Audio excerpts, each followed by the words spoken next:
En la red de semillas nos parece que lo que se trata cuando hablamos de semillas rocales es de recuperar algo muy importante. Recuperar algo en el caso de Canarias, en el caso de África, que sería el marco en el que nos movemos en este coloquio, sería de no perderlo, ¿no? Y a nosotros nos parece que se trata de recuperar un poder que los canarios o que los occidentales, o los que de Europa y de España y de Italia hemos perdido en los últimos 50 años. El poder de producir tu propia semilla, el poder de ser el dueño de una de las cosas que te hace hacer agricultura, como es el material vegetal de partida. Eso los canarios lo hemos perdido, eso los peninsulares, portugueses, italianos lo han perdido, eso los holandeses y los alemanes lo perdieron hace muchísimo más tiempo. Con esto lo que quiero decir es que a nosotros, los canarios, a los españoles o a los italianos, todavía nos lo tenemos fresco, ¿no? Hablará después Cristo, que trabaja en el Centro de Conservación, y veremos que todavía es posible recuperar este material. Esto para un holandés es una entelequia, es un sueño, eso lo comentaba el otro día con Alberto, ¿no? Es decir, para Cabo Verde todavía es posible, porque ellos hasta hace 5 años estaban manejando los sistemas y los estaban manejando con variedades locales, no lo manejaban con variedades híbridas, ¿no? A nosotros nos pasa lo mismo hace 30 años, hace 20 años, pero a un holandés eso le pasó hace 70, hace 80 años y ya no tiene nada que recuperar. Entonces, de eso se trataría, de como esa herramienta, ese poder, intentar no perderlo si en Marruecos y en África en general no se ha perdido ya. ¿Por qué dejan los agricultores de cualquier sitio de dejar de producir sus propias semillas? Sería otra pregunta interesante que nos podríamos hacer. ¿Por qué un agricultor pierde ese poder que ha manejado históricamente? A mí me parece que hay como 3 razones, puede haber alguna más, ¿no? Pero así como grandes razones. La primera es que hay una imposibilidad física. Físicamente, si trabajas con híbridos, no puedes reproducirlos. ¿Cuál es la segunda razón? Que hay una imposibilidad legal, que como trabajes y quieres reproducir algo que esté patentado, pues las grandes multinacionales de la semilla te pueden caer encima y levantarte los pies del suelo. Hay una imposición legal, una imposibilidad legal. Y por último hay algo que salió en el primer coloquio, me pareció muy interesante esa idea, que es la fascinación por lo moderno. Es decir, esa cuestión de que si haces lo que hacían tus padres y hacían tus abuelos, eres un antiguado, eres prehistórico y tienes que irte a lo moderno, y lo moderno es el paquete tecnológico que te venden pues los que venden en el mercado, ¿no? Los que se colocan en el mercado. Y ese paquete tecnológico pues te lleva, entre otras cosas, a abandonar las semillas de las variedades locales y pasarte a las híbridas, ¿no? Esa fascinación, además, o tiene también algo que ver con el marco en el que nos movemos en este coloquio, el marco de los proyectos de desarrollo, ¿no? De los proyectos de cooperación en ciertos lugares, ¿no? Y aunque, para contradecir a José Luis, porque yo soy así, me gusta siempre contradecir a la gente, yo también voy a hacer una denuncia. Es decir, no solamente voy a enunciar cosas, sino también quiero denunciar algunas. Quiero denunciar que hay ciertos proyectos de desarrollo que sí que tienen una carga bastante perversa, ¿no? Y que tienen que ver con este tema, ¿no? Con el tema de las variedades locales, con el tema del material genético que propugnan o que promueven en sus proyectos de desarrollo. Les cuento un ejemplo en 2 minutos, que es el ejemplo de un programa que se desarrolla en Centroamérica, que se llama el proyecto Libra por Libra, ¿no? Aquí hay un compañero que está, no sé dónde está ahora, que está en Costa Rica, a lo mejor lo conoce de Costa Rica, yo lo conocí en Nicaragua, y es un proyecto de la ayuda americana, de la USAID, ¿no?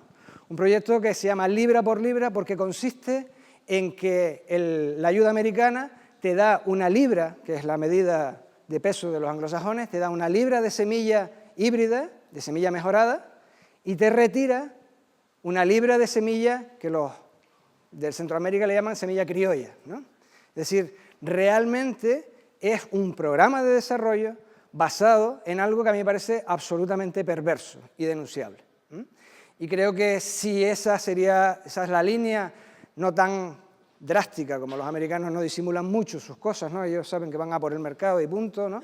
Pero en esta a veces por inconsciencia, a veces no se sabe por qué, esto también se transparenta en algunos proyectos de desarrollo llevados por muchas agencias de muchos lugares de Europa o de la propia América, ¿no? Bueno, los nicaragüenses son inteligentes, ¿no? Y los nicaragüenses han abandonado el proyecto Libra por Libra, como han copiado, aquí les pongo una foto de Alcampo, ¿no? Pues ellos han copiado el cartel de Alcampo para una tienda que vende insecticidas y se llama Agropecuaria Alcampo con el mismo anagrama de Alcampo.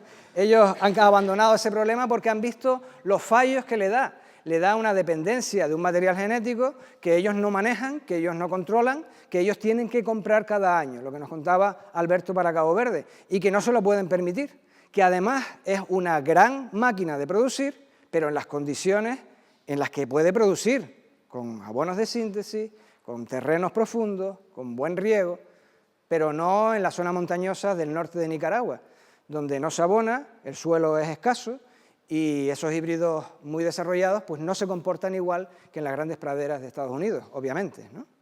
Entonces ellos han abandonado ese programa Libre por Libre y se están pasando a un programa mucho más interesante que se llama De Campesino a Campesino, en el que promuevan algo parecido a lo que, bueno, ellos no lo han hecho parecido a lo nuestro, sino que es algo que es común, que es el intercambiar semillas, porque era lo que era común antes, intercambiar semillas entre agricultores.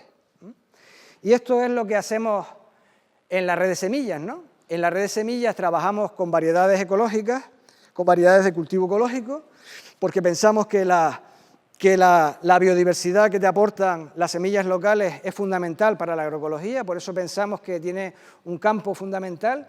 Nosotros intentamos pasar de ese discurso que está sumido en todos los textos que lees de agroecología, que te dicen que las variedades locales son maravillosas, pero que luego ves que en la agricultura ecológica que hacemos en general, en el primer mundo, las variedades locales están abandonadas o están apartadas. Se hace agricultura ecológica fundamentalmente en Europa con variedades mejoradas.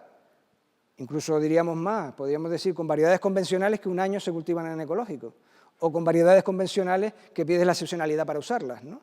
Es decir, que hay de todo, ¿no? Bien, pues intentamos pasar de ese entelequia que está en el discurso a los hechos, a que en verdad hagamos agricultura con variedades locales. Y además pensamos que la agroecología nos da otra cosa que también salió en el primer coloquio y que me parece muy interesante. La agroecología nos dice que tenemos mucho que aprender de la agricultura tradicional.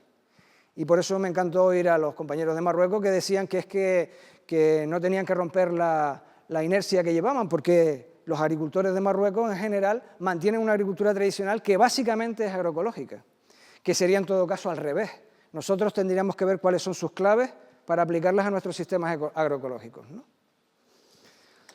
Bien, las redes de semillas, se crea la red canaria de semillas en el año 94 y la Federación Estatal es anterior, es de los años 90, cuando empieza a funcionar, que es el logo de allá, ¿no?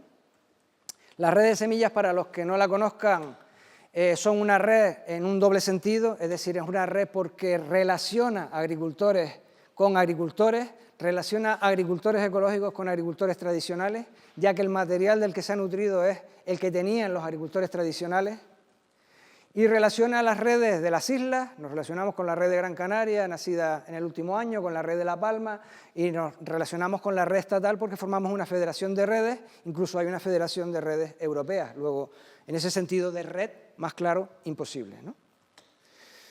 ¿Qué hacemos? Pues intentamos mantener en cultivo. Intentamos hacer lo que en conservación, no sé si después Cristo entra, se llama conservación in situ, mantener vivas en cultivo las variedades locales. Y la manera de mantenerlas vivas para nosotros es tener un stock de variedades locales, un stock de semilla ecológica que prestamos a los agricultores con tal de que nos devuelvan, como nuestro banco, el capital es semilla, prestamos y no nos devuelven dinero, sino nos devuelven más semilla, ¿no? Entonces nosotros somos usureros, prestamos uno y pedimos que nos devuelvan 1,5, ¿no? Es decir, pedimos un buen interés, ¿no? Como debe ser. Y así mantenemos un stock de semilla ecológica que facilita a los agricultores acceder a este recurso que antes era sencillo, que antes era fácil, que antes cualquier agricultor llevaba en el bolsillo un montón de semillas y las intercambiaba en cualquier lugar. Pues ahora hemos creado redes un poco artificiales porque esas redes tradicionales no existen, ¿no? Han desaparecido. Además, esas semillas están reconocidas por quien controla la agricultura ecológica y las da por buenas como semilla ecológica. ¿Qué más hacemos? Bueno, pues a nosotros nos parece que los conocimientos tradicionales son fundamentales. El material lo hemos recogido de ellos, queremos recoger los saberes y también trabajamos con agricultores tradicionales en la recuperación de los saberes. Uno de nuestros actos fundamentales, que es hacer una feria de biodiversidad todos los años, siempre lleva una mesa de agricultores sabios en la que los protagonistas son los agricultores tradicionales, los que en verdad saben cómo manejar ese recurso. ¿Qué más hacemos rápidamente para acabar? Pues reivindicamos el papel de las semillas locales, una reivindicación activa, una reivindicación política, porque participamos de la denuncia de los problemas legales que hay para usar semilla, para intercambiar, para vender semilla de variedades locales.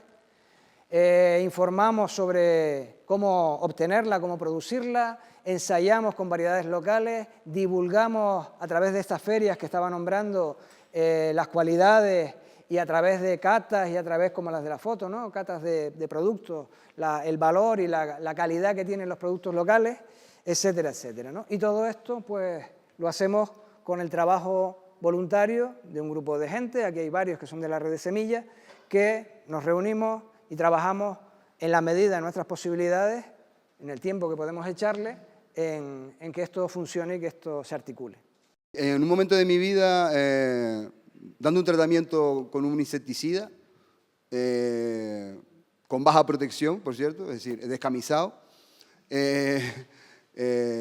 bueno, llega un momento que tengo que ir al baño a evacuar los líquidos corporales y, bueno, noto, además con bastante intensidad, el olor del producto químico en la orina, ¿no?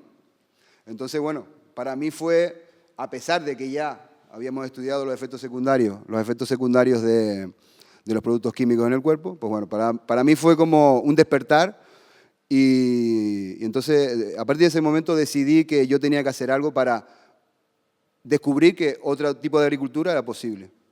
Entonces, bueno, por mi labor profesional, yo siempre intenté buscar y dar soluciones con productos ecológicos.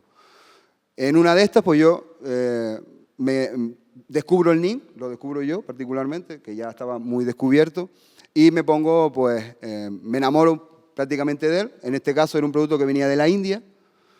Y bueno, a raíz de este viaje que hacemos con otro proyecto de cooperación que tenía que ver con un tema de pesca artesanal, etcétera, etcétera, pues localicé pues, una gran masa forestal que hay en Senegal, porque en los años 50, 60 se introdujo el NIM como una herramienta para poblar de masa forestal el territorio, con bastante éxito, por cierto, y desde luego hoy por hoy es una herramienta infrautilizada en Senegal. Entonces, por cuestiones operativas, ya que la ONG en un principio no podía operar en Senegal, pues decidimos montar una empresa y generar un negocio agroecológico. Es decir, lo que no hemos perdido nunca es el sentido que nos había llevado a Senegal y también lo que tiene que ver con la conciencia, ¿no? Porque yo creo que al final la agroecología no es otra cosa que la conciencia del agricultor como elemento que alimenta a la gente y que interacciona con el ecosistema. Por lo tanto, un agricultor ecológico no deja de ser una persona consciente que hace algo por el entorno, ¿no? Entonces, bueno, a raíz de eso, pues intentamos organizar un sistema con un grupo de recolectoras. Si ven debajo de donde están las chicas, pues eso es un NIM. Esta es una foto antigua, pero bueno, el NIM se encuentra dispersado por todos lados, es muy fácil encontrarlo y por lo tanto también como herramienta cercana, es decir, como recurso que está localizado en las zonas de intervención, pues es una herramienta fundamental. En este caso, el NIM, pues, como dijo José Luis, en la India se conoce desde hace mucho tiempo, desde hace 4.000 años prácticamente, en los tratados de la Ayurveda, pues ya aparece el NIM como, sobre todo para el tema de salud humana y animal.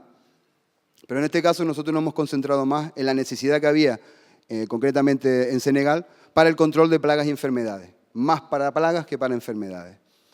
Entonces el NIM es una cosa curiosa porque el NIM, a pesar de aplicarlo multitud de veces, los insectos no son capaces de, digamos, disgregar, descomponer el sistema genético del NIN, por lo tanto no crea resistencia. Es decir, podemos utilizar y reutilizar el NIN cuantas veces queramos, que no va a producir ese efecto que se denomina que es la resistencia. Es decir, que el bicho se hace resistente al producto y ese producto cada vez es menos eficaz. Por eso la alternancia de materias activas, etcétera, etcétera, que es lo que se aprende un poco en la agricultura convencional, ¿no? Y lo que enseñan, por desgracia, también en la universidad. Porque también es verdad que a veces, bueno, pues hay ese déficit de decir lo claro y lo oscuro, ¿no? de las cosas. Bueno, en definitiva, nosotros lo que hacemos, partimos de una semilla, es decir, la imagen de la izquierda es una semilla, un fruto verde de NIN. Entonces nosotros lo que hacemos es aprovecharnos un poco de la naturaleza en el sentido de que si nosotros recolectáramos el fruto directamente del árbol, tendríamos que hacer un proceso de despulpado, quitar la pulpa, secado, etcétera, etcétera. Entonces contratamos unos murciélagos, más concretamente unos zorros voladores que hay en Senegal, es broma lo de contratados, ¿no? Trabajan gratis para nosotros. Entonces lo que hacen ellos, se comen la pulpa y escupen la semilla. Entonces nos dejan la semilla al pie del árbol. Entonces es parte digamos, nuestro sistema de producción. Entonces la otra parte es, bueno, ¿cómo podemos nosotros recolectar esta semilla? Bueno, vamos a apoyarnos sobre todo en las mujeres del ente, en este caso hablamos de Tubatul, en Senegal, donde participa toda la familia. En la foto que vemos aquí al centro, esto es una aldea familiar, ahí viven 5 familias, y lo que está debajo de este señor con la pala, esas son semillas de NIN. Ya están preparadas, están secas, etcétera, etcétera. Entonces, bueno, lo que hacemos es ensacarlas, ¿no? Hay unos sacos, aprovechamos los sacos de cebolla, compramos los sacos de cebolla, hacemos una reutilización y posteriormente, pues, almacenamos.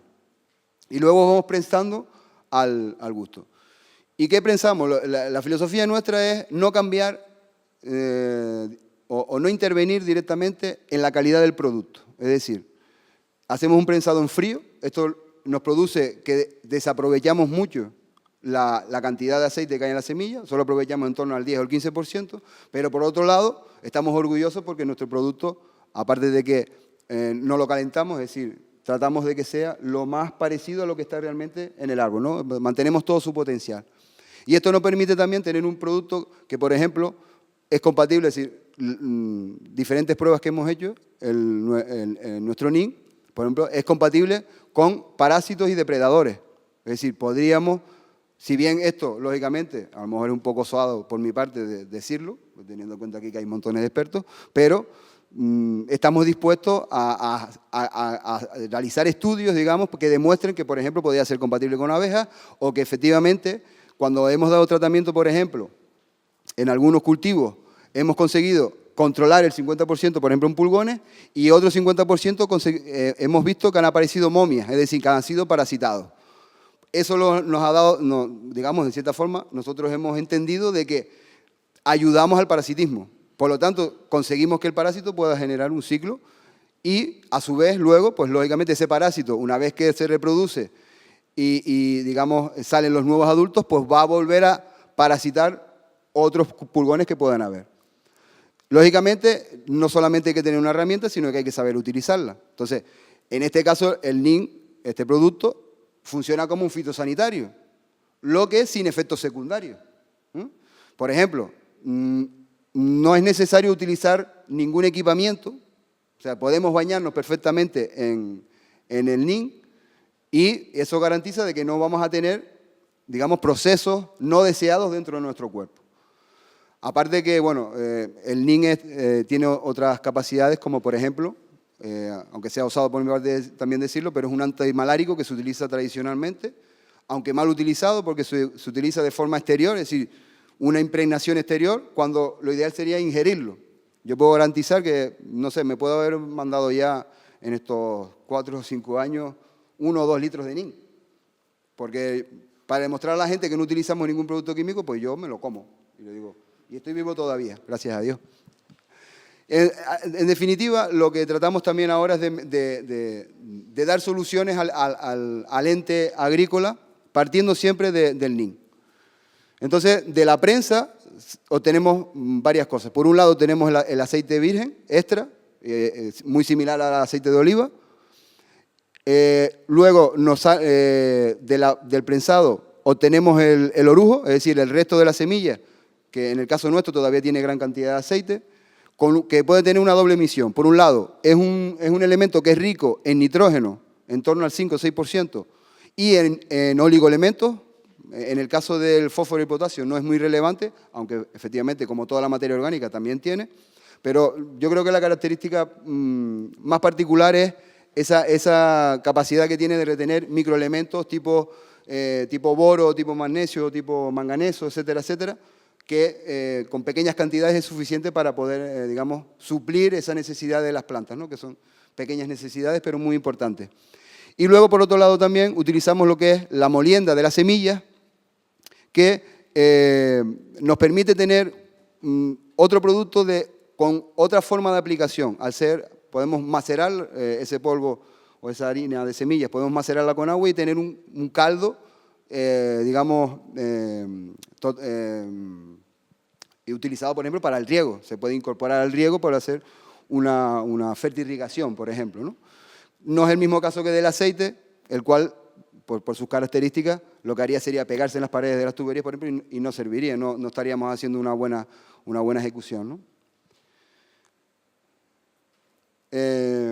Y luego, por otro lado, también tenemos la soja, que aunque nosotros no la estamos comercializando ahora mismo, pero el polvo de hoja también sería muy interesante para, por ejemplo, lo que sería la protección de semillas en post-cosecha, por ejemplo, ¿no?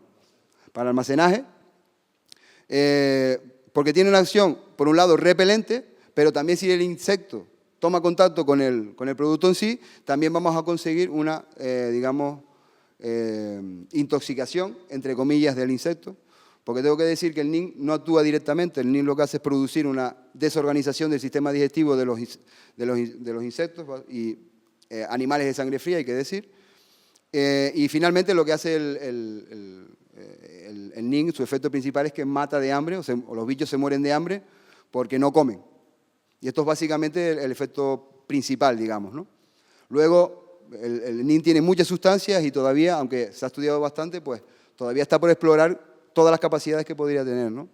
Aquí hay un ejemplo un poco de la transformación, ¿no? Partimos de los árboles, que ya hemos dicho que los recolectan nuestras mujeres recolectoras. Tratamos la semilla solamente sin participar ni añadir ningún elemento conservante, ni colorante, etcétera, etcétera. Utilizamos un sistema de prensado. Esta es la única industria que tenemos, es decir, la prensa, que es la que nos permite pues, tener un rendimiento, porque luego, lógicamente, nosotros lo que queremos es tener recursos para luego poder generar el proyecto que es el desarrollo comunitario y agroecológico, económico, digamos, socioeconómico, de la zona en donde estamos, y luego, lógicamente, que se puede ir replicando, ¿no? Y luego, pues, bueno, una parte importante también es demostrar que el producto funciona, y para eso, pues, bueno, hemos hecho diferentes ensayos. Esto es concretamente un ensayo en tomates, no se ve muy bien, pero bueno, en Senegal los semilleros los plantan en el suelo, ¿no? Todos sabemos lo peligroso que puede ser tener un semillero en el suelo. En este caso está aplicado semilla molida de NIN y protege bastante bien contra diferentes insectos parásitos que hay, sobre todo en el suelo, ¿no? Y luego, pues bueno, la evolución un poco, esto es una evolución de tomates también, que solo se ha utilizado semillas molidas y orujo, y algunos tratamientos. Entonces, aunque no es muy, digamos, muy productivo, en el sentido de que no da producciones extraordinarias, pero sí que conseguimos que el ciclo se combine y tener rendimientos, ¿no? Y bueno, para nosotros es importante lo que es el I+D+I, lo único problema que tenemos es que no tenemos perras, entonces si no tenemos perras, pues es difícil poder establecer o contratar científicos que nos ayuden a demostrar todo esto. Aquí hay una lucha también que tiene que ver con lo convencional y lo que tiene que ver con lo agroecológico, es la lucha que antes planteaba José Luis, que son de las comunidades del mundo que no quieren que les patenten sus recursos, ¿no? Ahí hablando de amenazas, ¿no? Amenazas como los productos transgénicos, ¿no? por ejemplo, Tony ha adelantado cosas, ¿no? Pero también cómo esos productos transgénicos están matando, por hablar rápidamente, están matando la biodiversidad y nos están haciendo dependientes de unas semillas que tienen una patente y que finalmente es lo que están buscando hoy por hoy casi todas las multinacionales que se dedican a la agricultura, que es patentar incluso elementos biológicos, cosas que, por ejemplo, intentaron con el NIN y que, gracias a Dios, pues no se pudo hacer, porque se entiende de que un árbol, una sustancia de este tipo, es de patrimonio de la humanidad, es decir, es de todos. Nadie tiene derecho a patentar una cosa que es un recurso de todos, ¿no? Y bueno, también hemos tenido colaboraciones, pues, con fitopatología de la Facultad de Biología de aquí de La Laguna y también con toxicología vegetal de farmacia de Dakar y con el ISRA. Y con el ISRA vamos a empezar ahora a hacer pruebas en diferentes cultivos, tanto con semillas molidas y orujo, como con el aceite, y esperemos que esto después nos lleve a que el gobierno de Senegal nos dé una autorización para poder comercializar el producto. Porque en este caso, aunque nuestro producto es totalmente ecológico, no tiene ningún efecto secundario, para el Estado, para el Ministerio de Agricultura, etcétera, etcétera, nosotros somos un producto fitosanitario. Por eso hemos tenido que declararlo como un fitofortificante. La única fórmula que hemos podido conseguir para comercializar el producto es declararlo como fitofortificante y, bueno, a lo mejor es engañar a la gente porque no es exactamente un fitofortificante. Es decir, no potencia la defensa de las plantas, sino que es una acción exterior, digamos. Pero en este caso hay otros ejemplos de NIN también que se están comercializando en España que han utilizado esta fórmula y que es la que nos permite a nosotros pues, poder seguir desarrollando la empresa en este caso, ¿no? Muchas veces no nos damos cuenta de lo que tenemos. Es verdad que en determinados cultivos somos incluso centro de referencia nacional, incluso centro de referencia europeo, como puede ser el tema de las papas, por la gran cantidad de biodiversidad que tenemos aquí en la isla. También somos, en cierta manera, centro de referencia en otros cultivos, como puede ser, por ejemplo, la batata. También es un cultivo que somos la zona de Europa donde mayor cantidad de variedades de batata se cultivan, allí en cultivo actualmente. Y son esas pequeñas cosas que no somos capaces de ver. Cultivos que en otras partes del mundo son primeros cultivos, son los principales, y que aquí tenemos una gran diversidad. ¿Vale? Yo, en un principio, lo que les iba a explicar es un poco qué es lo que hacemos nosotros en el centro, ¿no? O sea, en qué consiste nuestro trabajo y qué es lo que hacemos principalmente. Bueno, decirles en primer lugar que somos un centro dependiente del Cabildo Insular de Tenerife y que surgió a raíz de la necesidad en su momento, estamos hablando a partir del año, bueno, anterior al año 2001, la necesidad que había debido a la gran pérdida de biodiversidad, tanto agrícola como ganadera, que tenía la isla, se creó la necesidad de hacer un centro de conservación y de recuperación de esa biodiversidad existente. A partir de ahí salió el Plan de Biodiversidad del Cabildo Insular de Tenerife y dentro de ese Plan Insular de Biodiversidad se nombró para hacer la creación de un centro de conservación de la biodiversidad agrícola. Fue justamente en el 2003 cuando se creó el centro como tal.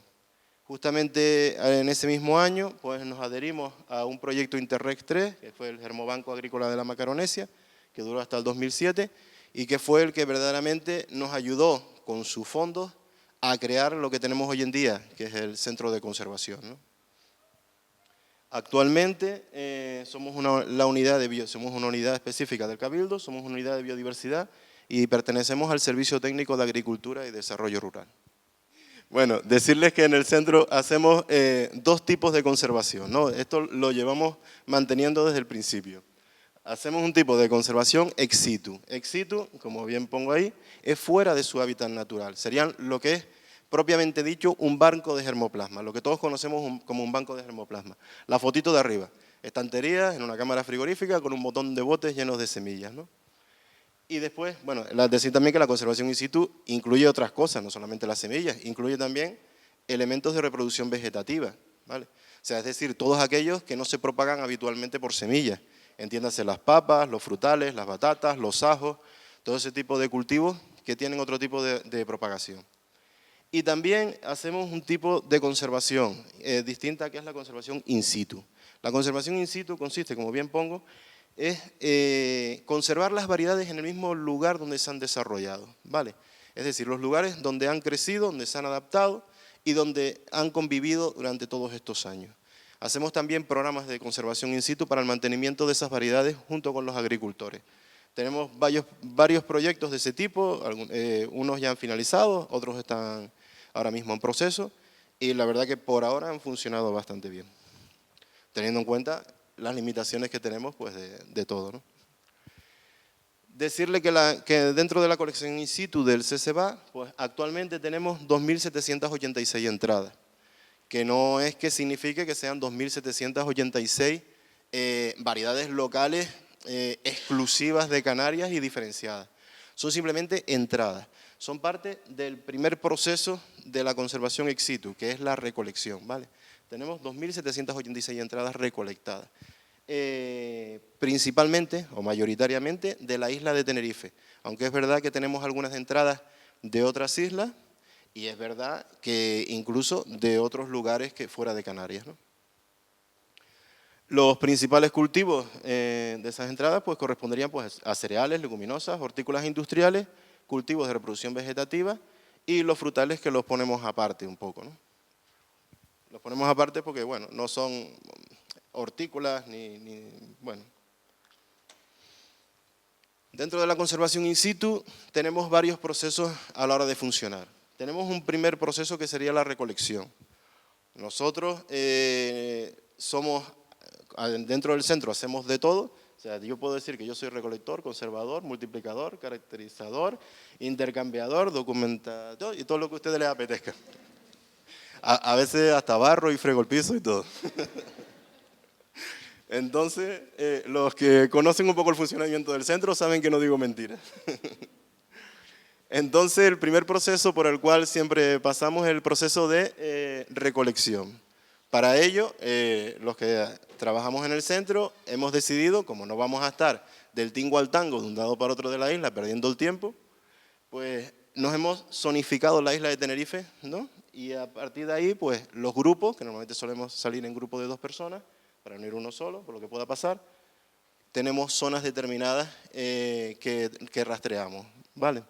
A partir de ahí, pues hacemos una recolección, solemos ir a campo, vamos a las zonas tradicionales, hablamos con los agricultores, les pedimos por favor que si no ceden parte del material, si lo consideramos interesante, que tienen en posesión.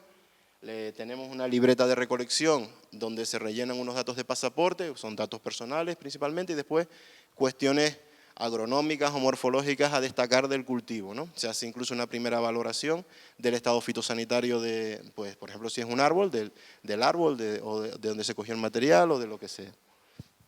A partir de ahí llega un segundo paso que sería la conservación. Ese material lo cogemos de campo, lo llevamos a lo que sería el centro y le hacemos, pues, depende de lo que hayamos traído, los diferentes procesos de conservación.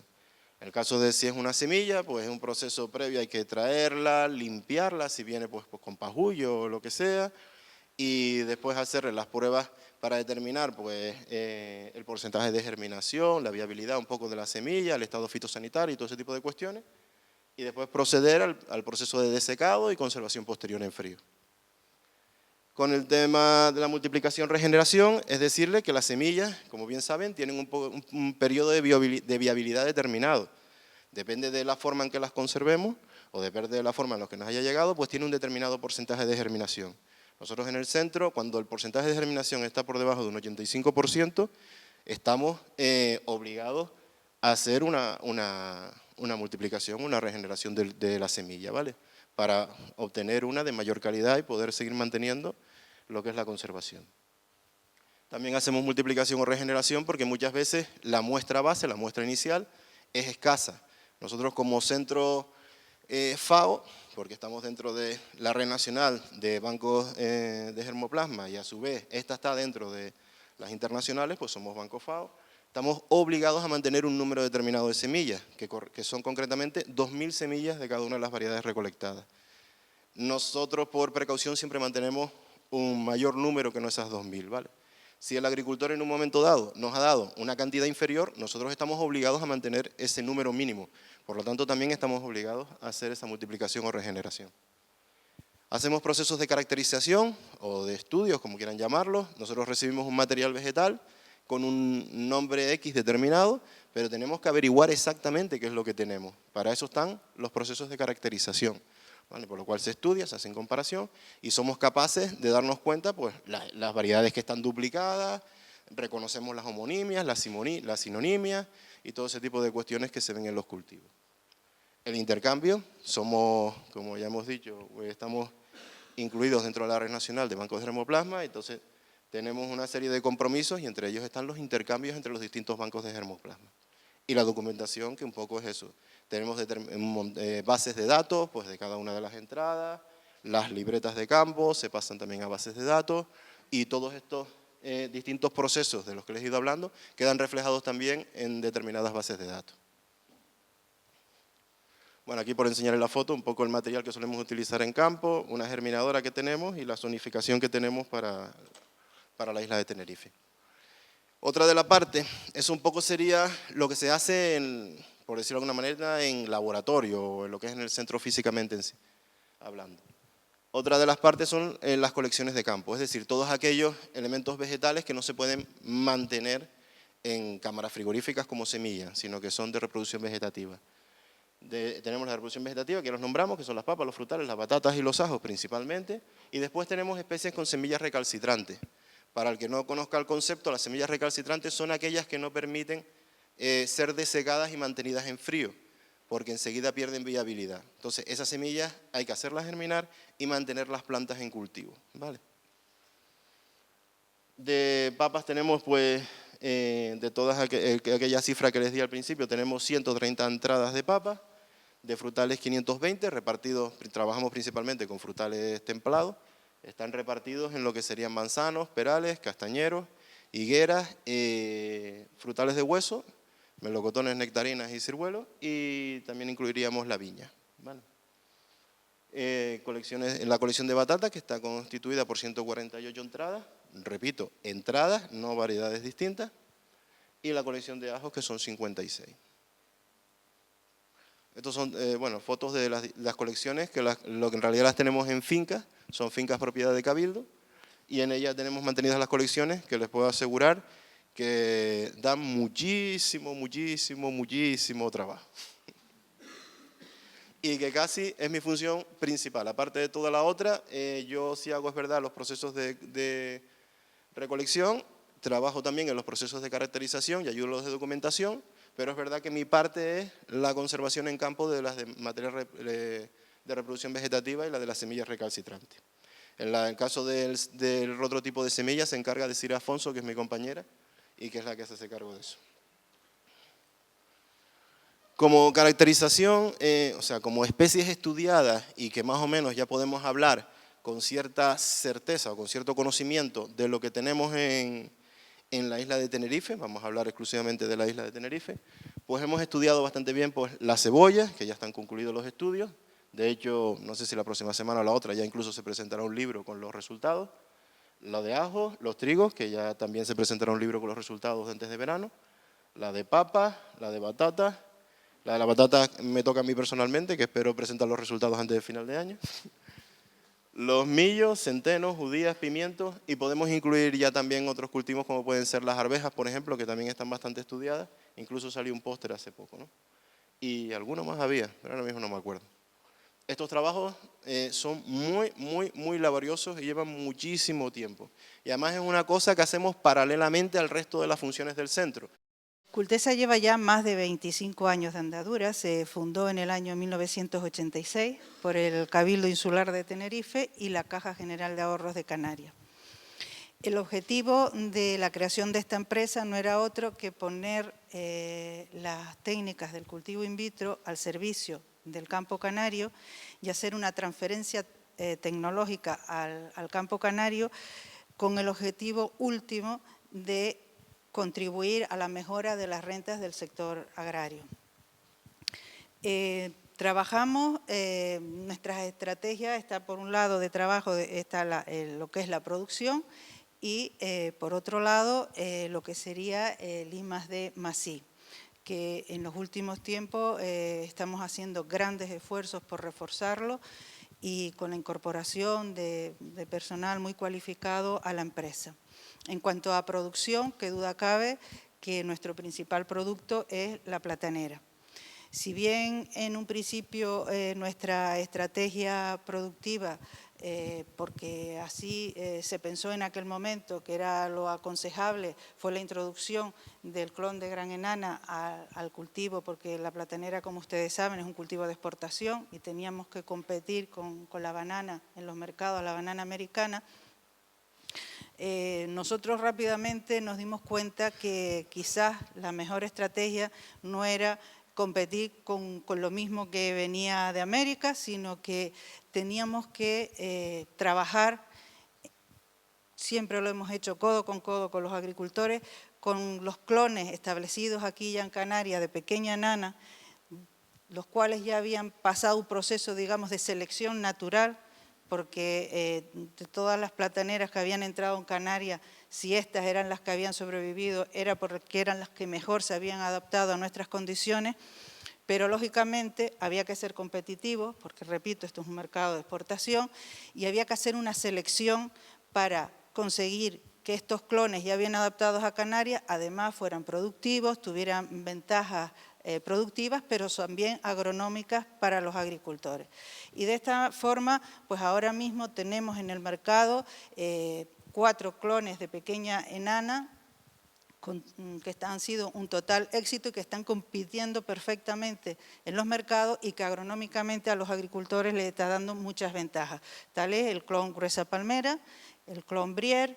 El clon Ricasa es un clon que, si bien nosotros lo seleccionamos pensando que podría tener ciertas ventajas para unas zonas más altas porque se abrochaba menos, bueno, la realidad ha sido que aún en esa zona el tamaño del plátano es muy grande y realmente no se identifica tanto con nuestro plátano y además no dice bien en los empaquetados, en las cajas, y como producto interesante o plátano interesante para aquí para Canarias no tiene interés, pero si bien ha tenido una aceptación increíble en el Líbano y pues para nosotros está siendo bueno porque está siendo una oportunidad de negocio esa exportación de ese plátano al Líbano, que además no compite con el plátano canario y pues nos está ayudando a que nuestra empresa siga creciendo y podamos seguir trabajando. Y luego tenemos otros clones también seleccionados, palmerita, que bueno, aquí hay algunos agricultores y clientes y técnicos que trabajan con los plátanos. Evidentemente, la técnica del cultivo in vitro, por principio, no es ecológica, pero sí es verdad que tenemos clientes que hacen agricultura ecológica porque cuando no hay otro sistema por el que conseguir unas plantas o semillas con calidad, o sin calidad, o sea, que pueda ser productiva, se acepta. Y en este sentido, pues tenemos también clientes de agricultura ecológica que utilizan nuestras plantas y que yo personalmente, en una opinión particular, creo que ayuda mucho, porque partir de un material sano que luego tenga un potencial homogéneo, va a ayudar también a que esa agricultura ecológica pues se rentabilice y vaya mejor, ¿no?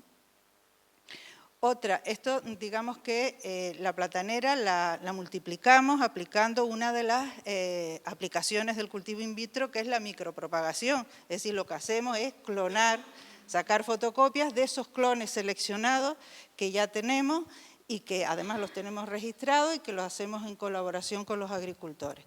Pero otra de las líneas de trabajo, de producción, está la producción de semilla base de las papas locales, de las variedades antiguas de Canarias.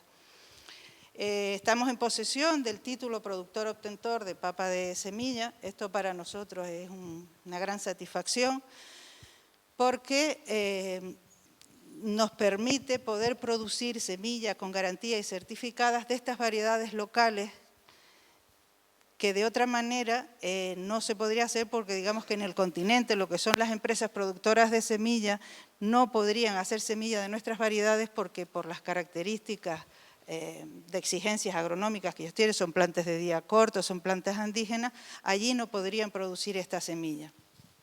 Esta semilla Lo que nosotros hacemos es sanearla, es decir, quitarles los virus, con lo cual conseguimos que la productividad se incremente. Y para nosotros es una gran satisfacción porque creemos que hemos contribuido mucho en la conservación y en el mantenimiento de estas papas y sobre todo lo que queremos es que sea una oportunidad de negocio para los agricultores que las han sido quienes las han mantenido y en las que las han conservado en nuestro día. Digamos que lo justo es que ellos ahora además puedan verse recompensados con un buen negocio con estas papas. Además yo creo que pueden ir perfectamente de la mano la tecnología y las tradiciones.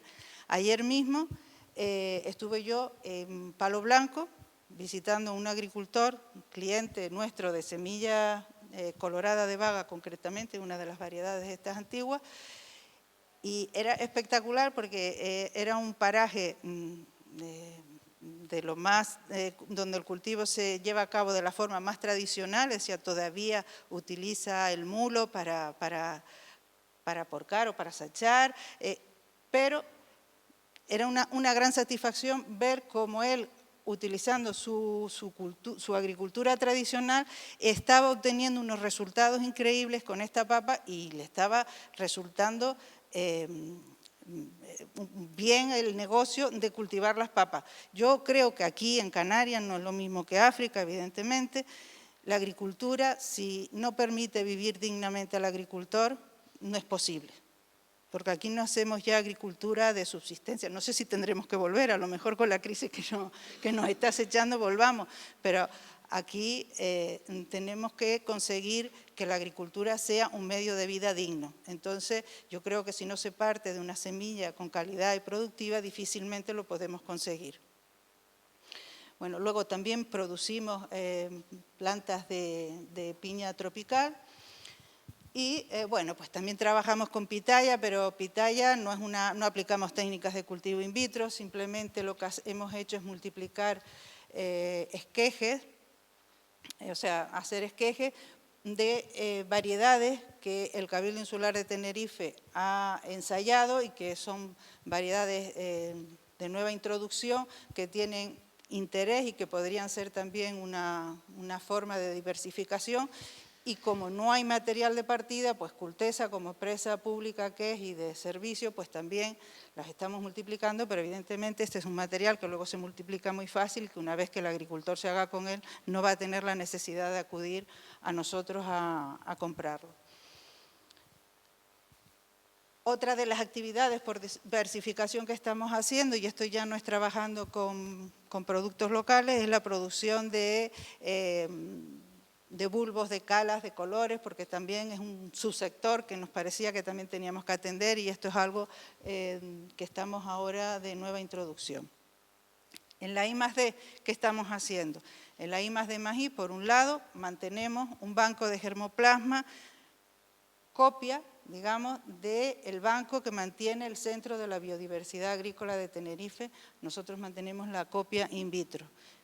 Como dice Cristo, este banco lógicamente no está ahí de por vida, hay que refrescarlo, hay que sacarlo, hay que comprobar que mantiene sus características y dentro de ese banco mantenemos la colección de las papas tal cual. Luego hacemos el trabajo de saneado de aquellas variedades que nos han parecido más interesantes comercialmente y ese es un trabajo de I+D que continuamos haciendo, saneando variedades de estas antiguas que tengan interés, no solo de las de aquí de Tenerife, sino también de La Palma.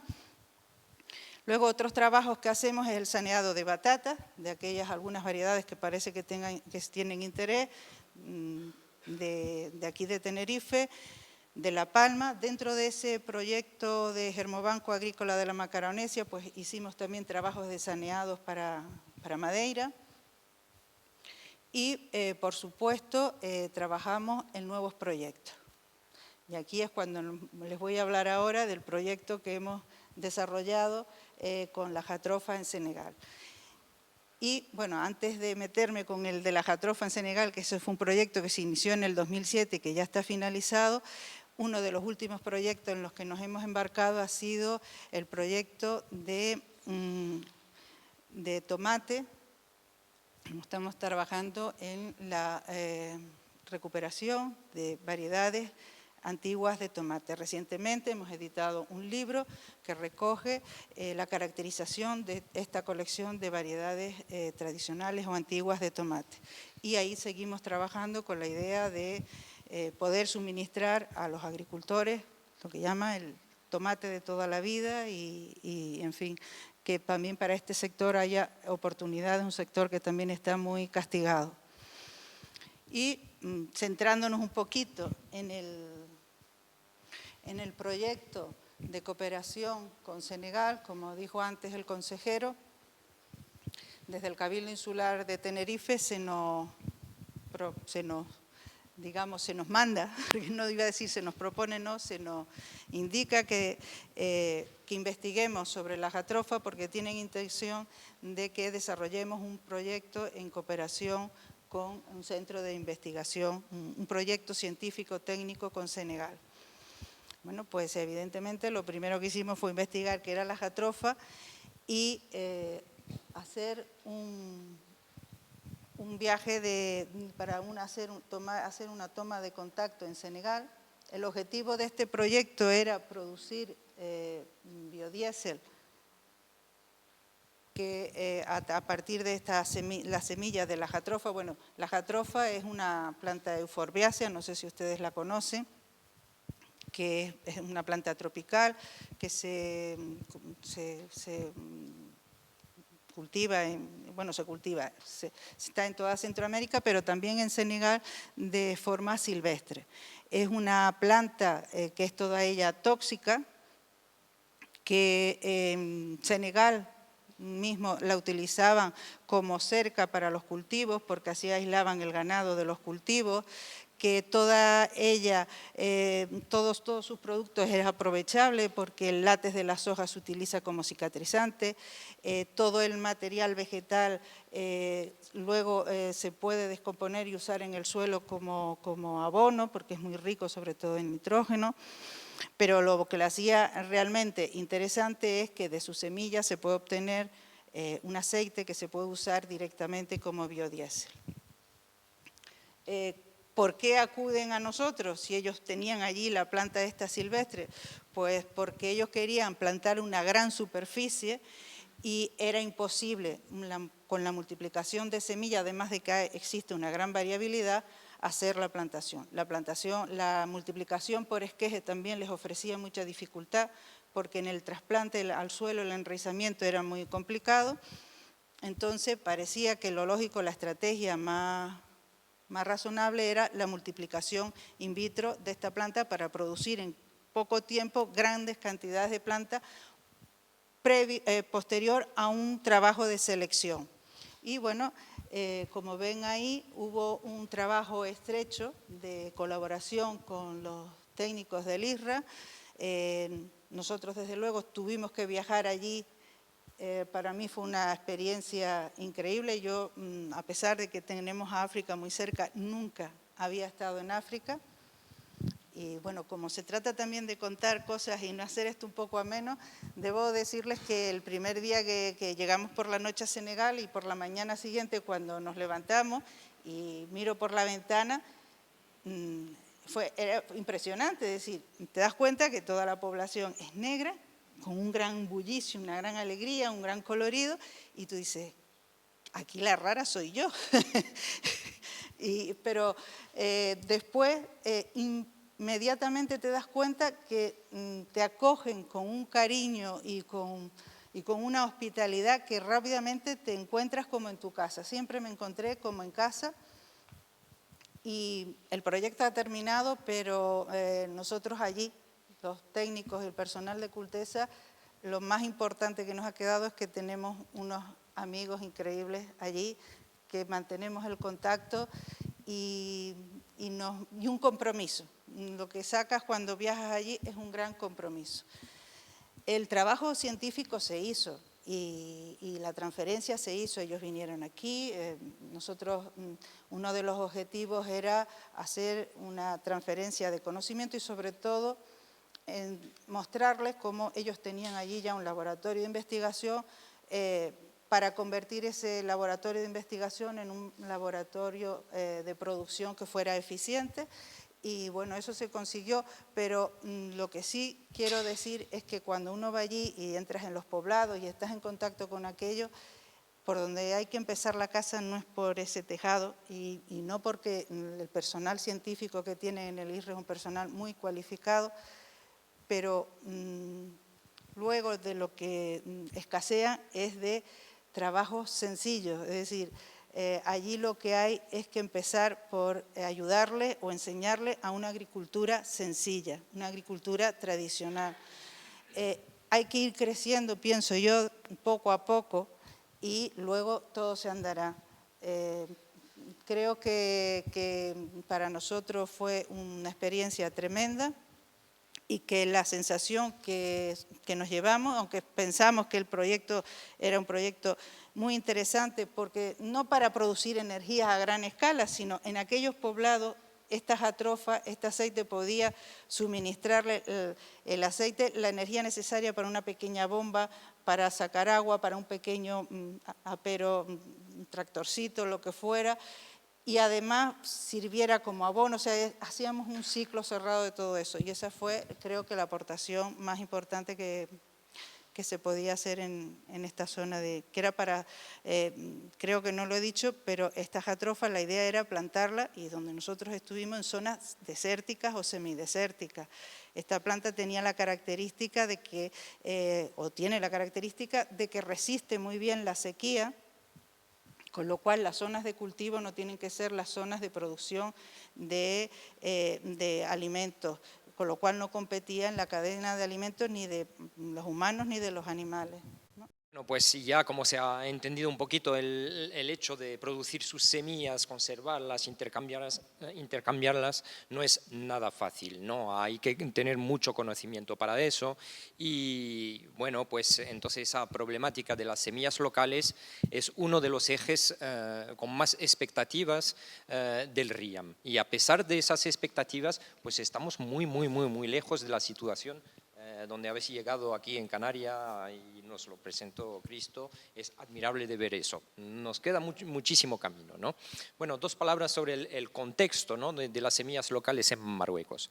También ahí ha habido una erosión tremenda del patrimonio fitogenético ahí en Marruecos. ¿Por qué? Porque bueno, también ha pasado por ahí la revolución verde, ¿no?, que entonces con semillas interesantes y la gente, bueno, los agricultores han ido a usar estas semillas que se han promocionado por los organismos estatales, ¿no? Entonces una erosión tremenda, ¿no? Bueno, en algunos sitios se pueden encontrar algunas semillas, pero hace falta mucho trabajo para conseguirlas, ¿no? Porque se ha erosionado también por comodidad, por el hecho de ser tan complicado de multiplicarlas y de conservarlas y todo, pues es mucho más fácil de comprarse un sobrecito así, pero fomenta esa dependencia y esa pérdida de autonomía y esa dependencia con todo un sistema, ¿no? Entonces, bueno, pues problema, un contexto complicado, ¿no? Por otro lado, hay un punto fuerte, bastante fuerte, es que no hay impedimento por parte de la administración en relación con el uso y la multiplicación de semillas, ¿no? No es como en Europa, donde los agricultores ya no tienen ese derecho, han tenido que luchar muchos las redes de semillas locales y también se han ido hasta a la cárcel, ¿no? Se han metido a la cárcel a personas en Europa. No, ahí en Marruecos no. Al contrario, se puede usar, se puede intercambiar, se puede producir y vender. Y hasta en nuestros proyectos proponemos la producción de semillas como unos AGR, que son actividades generadoras de ingresos, ¿no? Y entonces eso está totalmente admitido, ¿no? La semilla local como un recurso que se puede fomentar y potenciar, ¿no? Bueno, dentro del RIAM hemos optado, el RIAM, la red de agroecología, tiene su red de semillas y entonces hemos optado por un sistema de conservación in situ, ¿no?, como también se comentó, en las fincas de los agricultores. No tenemos bancos de germoplasma. Y entonces esta conservación in situ está relacionada con el sistema de apadrinamiento de semilla, ¿no? Por ejemplo, una madrina, una agricultora, pues tiene 25 productos en su huerto, pero le tiene mucho cariño o le sale bien, no sé, la zanahoria de su zona o la cebolla o cosas así. Entonces tenemos una ficha de identificación de semillas que se han recuperado con el nombre también del agricultor que protege de cierta manera una o dos semillas y entonces podemos acudir a este agricultor y hacemos un intercambio. Yo, por ejemplo, me gusta tal semilla de cebolla y de calabacín, pues ellos saben que tengo esto y a través de un sistema de intercambio pues nos genera como un banco vivo, un banco in situ de semillas, pero nos queda muchísimo por hacer, ¿no? Entonces no voy a entrar mucho más. Bueno, la asociación Terre Humanismo, que es uno de los líderes en agroecología ahí, pues ha montado proyectos y el proyecto Mujeres Semilleras, ¿no? Y entonces se han hecho formaciones, apoyo técnico y todo para generar la conservación y el intercambio de las semillas locales. Bueno, entonces formaciones y también se hizo un balance de todos los estudios en relación con las semillas locales, semillas marroquíes, todos los estudios de técnicos, de ingenieros y entonces tenemos una base de datos que nos permite avanzar en ese sentido. Y bueno, por supuesto, la ficha del RIAM, bueno, nos benefició mucho el trabajo de la red de semilla española, ¿no? que ellos han avanzado y nos ha servido para elaborar esta ficha, que es una base de trabajo. Esto en relación con las semillas, no entro en los detalles y ya podremos hablar todos juntos. En relación con el tema de los productos fitosanitarios, como se dijo esta tarde también, pues intentamos de fomentar al máximo la autonomía de los productores en relación con el uso de los productos fitosanitarios. ¿Qué hacemos? Pues intentamos no es que intentemos, sino que dentro de nuestras charlas y de nuestros talleres de formación, pues entregamos todo el conocimiento para la elaboración de productos fitosanitarios a base de plantas contra todos los tipos de plagas y enfermedades que tienen, ¿no? Entonces, bueno, para el repilo, pues tal cosas, para la carpocapsa, las trampas de cartón y todo eso, la mosca del olivo, la trampa Olipe, contra los pulgones, pues entonces, bueno, el jabón potásico o también el purín de ortiga, contra el oído, pues damos respuestas que van en el sentido de la autonomía de los productores y ahí vamos y damos totalmente al 100% con esta idea de que en un huerto se puede hacer, se puede producir calidad, cantidad y sin tener que acudir a las tiendas y para romper esta dependencia con ahí donde nos han encerrado, pero hay soluciones. Eso está claro, lo tenemos a la mano y hacemos demostraciones y los agricultores que ya llevan 4, 5, 6, 7 años con la aproximación agroecológica, pues ya casi ni siquiera tienen que tratar contra plagas y enfermedades y todos. ¿Por qué? Porque fomentamos un suelo rico, diversidad, equilibrios ecológicos a través de setos, bueno, toda una serie de temáticas muy conocidas dentro de la agroecología, pero que dan sus resultados y eso es a la vez fácil, interesantísimo y da mucha alegría y mucha esperanza.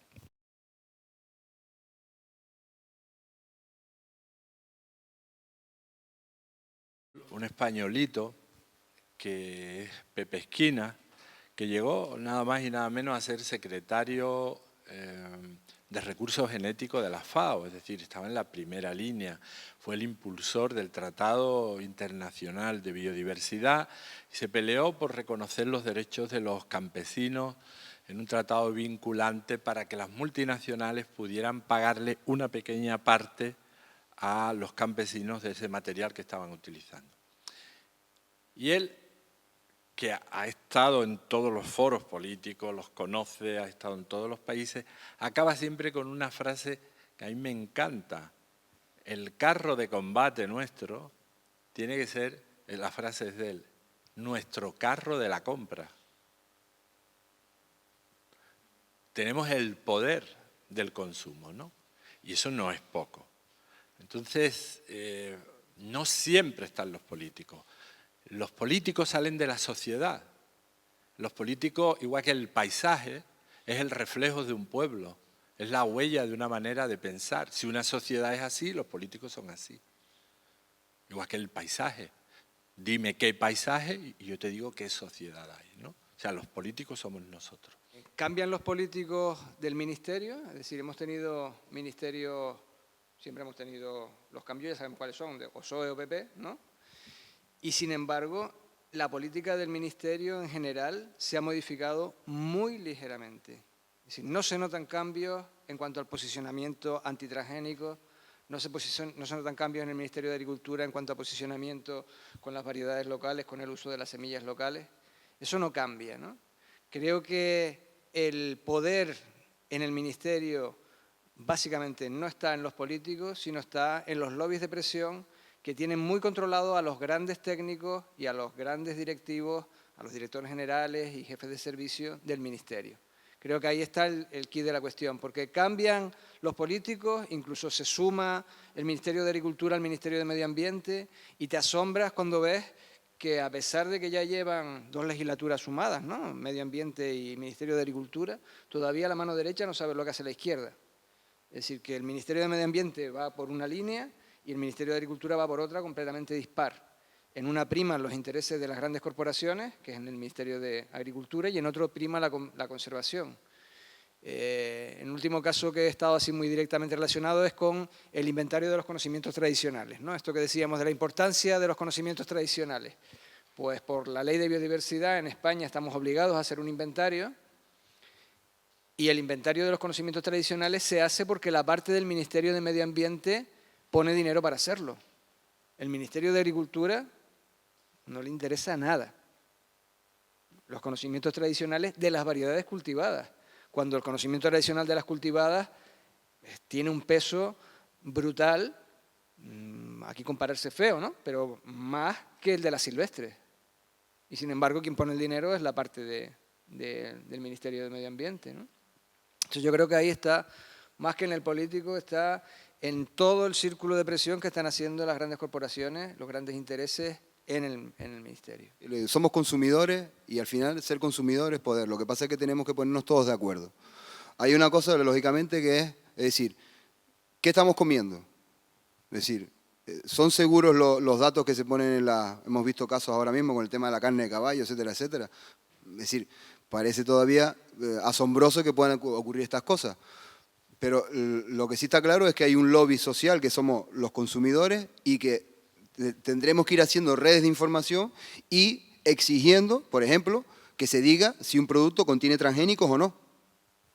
Porque, bueno, las legislaciones parece que están hechas, como decía el compañero, están hechas a medida de las multinacionales, ¿no? Que con su capacidad económica son capaces de hacer cualquier cosa. Es decir, la legislación dice que hay que hacer un estudio que vale X millones de euros, etcétera, etcétera, etcétera, y las otras empresas, por ejemplo, el caso nuestro, ¿no? Que nosotros luchamos contra el sistema. Porque nosotros lo que estamos diciendo es, bueno, si un producto que lleva tantos años reconocido, que no ha tenido ningún efecto secundario, ¿por qué ahora vamos a tener nosotros que demostrar una cosa que lleva 4.000 años demostrada? ¿No? No, tenemos que hacer nosotros un estudio para ponernos en el mismo lugar que esta gente. No, que yo no quiero estar ahí, que yo quiero estar aquí, yo quiero estar cerca de la gente y la garantía soy yo. Esto hoy por hoy no es posible, ¿no? Entonces, tú dices, bueno, ¿habrá que cambiar las urnas? No es cuestión de las urnas, porque el poder no está tampoco aquí en Madrid, ni está en Bruselas. El poder puede estar en Singapur, o puede estar en Hong Kong, o puede estar en las Islas Seychelles. Y esto, bueno, pues es una cosa de, como hormiguitas, ir poco a poco trabajando y exigiendo. Y, por ejemplo, quizás de la cabeza, no, es que no podemos consumir productos ecológicos porque son caros. Bueno, lo de caro habrá que verlo. Porque habrá que ir poniendo parámetros económicos en el sentido de emisiones de CO2, nuevos parámetros de medir la calidad, ¿no? Cuanto menos CO2 utilice yo para hacer un producto, mayor calidad tendrá. No porque tenga, digamos, una marca más o menos reconocida, ¿no?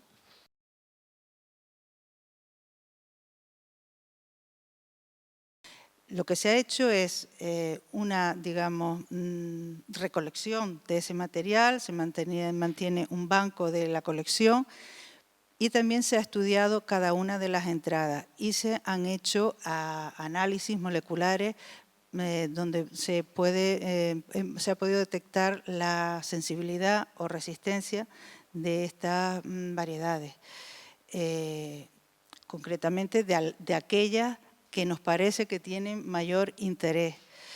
Y hay algunas que han salido resistentes a algunos virus, otras no, y lo que se trabaja con las semillas es sometiéndolas a termoterapia, con lo cual podemos controlar la multiplicación del virus en la semilla. Pero estas semillas, quiero decir que ni se están todavía, o sea, no se están utilizando de una forma comercial, ni simplemente todavía se siguen evaluando y estudiando. Nosotros recolectamos la semilla tal cual, y si tiene virus, pues con virus se queda. Son trabajos añadidos, en este caso la colaboración que tenemos con Cultesa, la que nos ayuda a sanear ese tipo de semillas, ¿vale? Pero el caso del saneamiento, pues casi lo ha llevado el peso lo que sería Cultesa. Nosotros somos simplemente un banco de conservación. Y lo único que se hace para los ensayos, que eso estamos hablando todavía de ensayos, es someterlos a termoterapia, la semilla de tomate. Luego en las papas sí hacemos trabajos de saneamiento. ¿Por qué las variedades tradicionales no eran tan atacadas por virus, virosis, etcétera, etcétera? Y estas nuevas semillas híbridas o pseudo transgénicas o lo que sea que nos estaban vendiendo, que decían que estaban libres de virus, etcétera, etcétera, finalmente son las que han producido la debacle del tomate, etcétera, etcétera, ¿no? Entonces, la apuesta por las tradicionales es que primero esa aclimatación al territorio y su capacidad para tolerar incluso aunque tenga los virus, ¿no? Es decir, no es un problema de que la semilla tenga virus. El problema es que si la semilla es resistente o como todos nosotros que llevamos virus y montones de bichos, pues somos un bicho de bichos, ¿no?